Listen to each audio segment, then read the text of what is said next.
Bismillahirrahmanirrahim. Assalamu alaikum. My name is Mariam Shabir and you are watching program on World Water Day, which is celebrated every year on 22nd March. Every year theme of World Water is different, of course, and this year is valuing water with the context of SDG 6, which is Sustainable Development Goal 6, water and sanitation. We do know that water has a lot of value in our lives, and when it comes to food security and when it comes to drinking water, and now with COVID-19, it has more relevance, that is washing hands again and again to contain COVID-19 virus.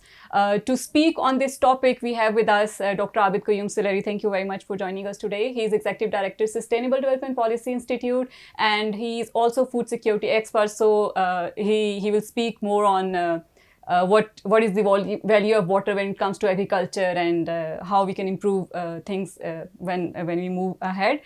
So Dr. Saab, speaking about I'll come to Pakistan, of course, but speaking of water value at global level, how do you see it? What are challenges of water at global levels? As a food security expert, as a common individual, how do you see it? Well, it's quite difficult to give one single line or general statement, challenges of water at global level, but mainly it's about distributional issues. You will find not only across countries but within countries and within subnational boundaries. There are people who have access to water. There are people living in the same periphery who don't have access to water. So the distributional issue, whole water justice. Then is the optimal utilization of water. You will find that there per capita water availability and per capita water consumption that differs a lot. Then we will see that whether the available water resources they are able to cope up the demographic pressure now that is there due to increased population. The fourth major global factor is competing use of water for drinking, for agriculture, for energy, for sanitation, and for commercial activities, for all other uses. So maintaining a balance, and then of course the territorial disputes over water, and we know that Pakistan is again one of the countries which is situated at lower riverine of the Indus River basin. So, of course, the dispute that arises between upper riverian countries and lower riverian countries. So, these are some of the issues. And then on top of it, when we talk of valuing water, the whole ethical discussion vis-a-vis the conservation of water, whether it's a free commodity which is available to be used for free for life for all, or it should be monetized so that it can be conserved properly. So these are some of the major debates and issues that surround global water policies and global water scenario. You just rightly mentioned about the increasing population, and according to United Nations latest report, just to share with the viewers, if business as usual continues and population would be growing in the same rate as it is right now, by 2050, we would require 3 more planets equivalent to Earth to really live, to make it livable. And of course, water demand would be very high. And according to the same report, 3 billion people, Dr. Saab, globally do not have access to water to wash hands. So access to safe, clean drinking water is out of question in those areas. Now coming back to Pakistan. But then it also signifies that if 3 billion people, they don't have the facilities to wash their hands, then thinking that this COVID-19 its spread would contain, that would become quite difficult task, because even if vaccination is there, then different variants and different mutants of the virus, if people, they would not be able to practice the basic sanitation and water usage and hygienic practices, then it would give rise to maybe many more pandemics.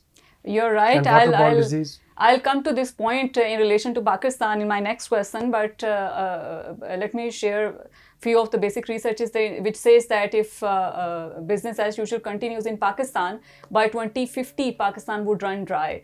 Pakistan, which was surplus country at the time of independence, is now water scarce country already. So, what kind of challenges Pakistan is facing when it comes to water and to contain COVID-19? You just mentioned about washing hands with that as well. Some of the challenges which the whole planet is facing, those are very much they are very much manifested in Pakistan as well.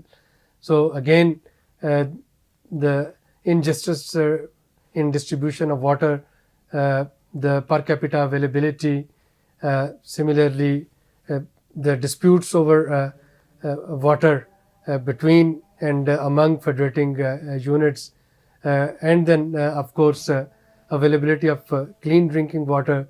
Another challenge that Pakistan is facing is indiscriminate extraction of groundwater for agriculture purposes through tube wells and through all other means, whether it is sustainable or not. Still another challenge that Pakistan is facing is transboundary water issues, and we have water disputes with India, as well as now one can see those disputes emerging from Afghanistan as well. On top of it, there is the whole issue of water pricing. One of the reason that we have been practicing this flood irrigation for agriculture usage, it is due to extremely low water prices.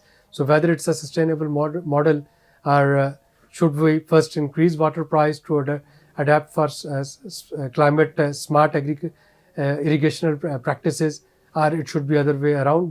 But this is again an issue. And then the issue of pricing of drinking water, whether one of the reasons that we are not able to conserve water, or we are not making the optimized use of available water, whether it is due to the fact that in Pakistan even the drinking water price is not up to the mark, and that's why there is perhaps in many of the urban and metropolitan localities, upper middle class and middle class, where they can afford to buy this bottled water, or they can have the water filter installed in their homes, they are still reluctant to pay for the monthly water bills. So I think all these things, they actually a part of a larger and a bigger problem.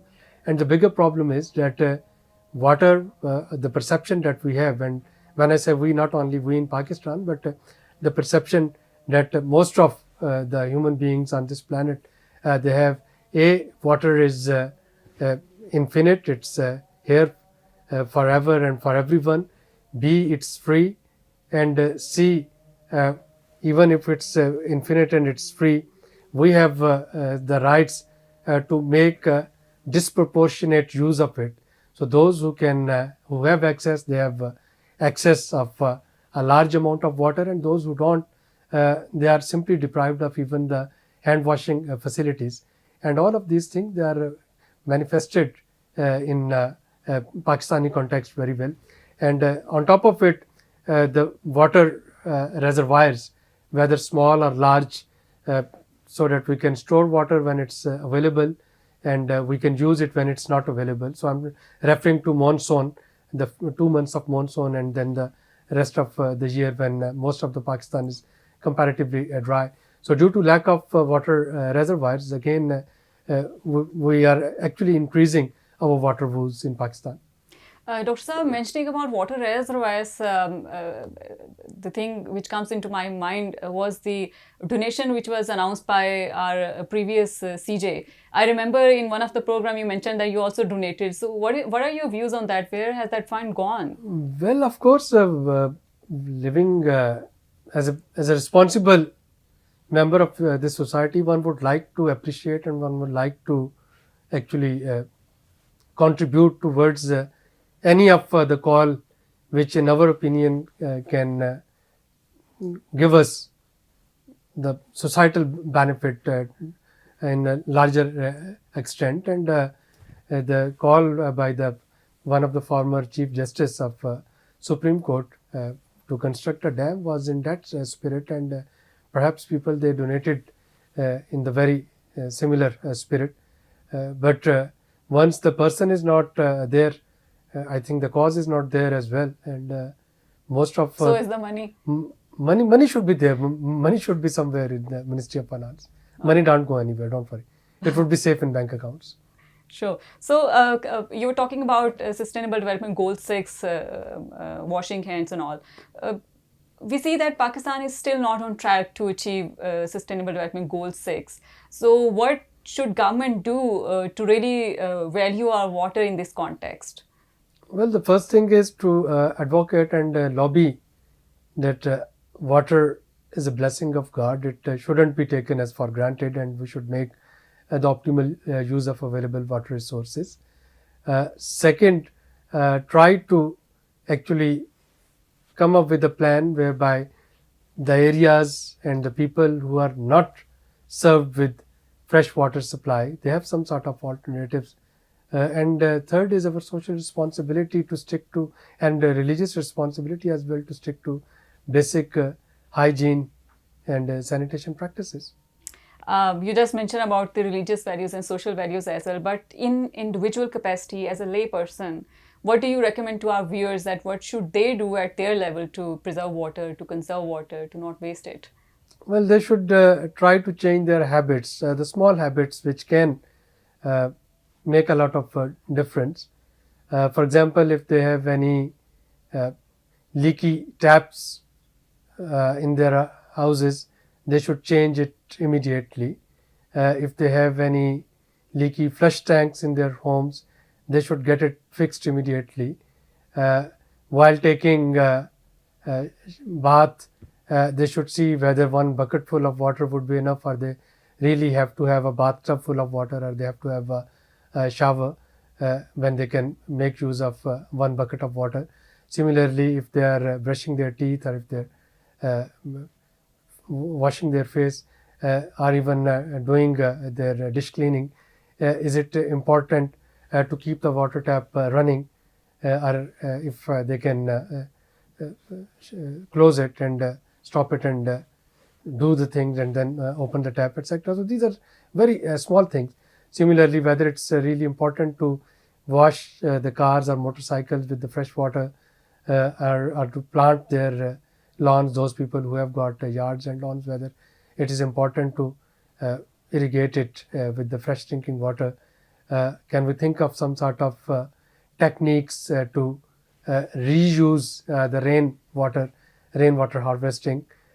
So these are again some small things which would make a large difference when it comes to availability of water for our future generations. Well, thank you so much. There were a lot of tips by Dr. Saab at individual level. I would try to opt it, and I must act now in my individual capacity as well to conserve water. Thank you so much, Dr. Saab, for your time.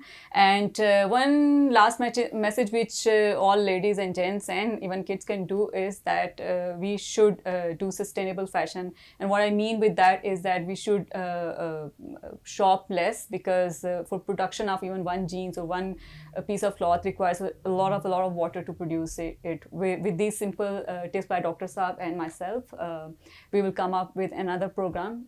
Till then, goodbye.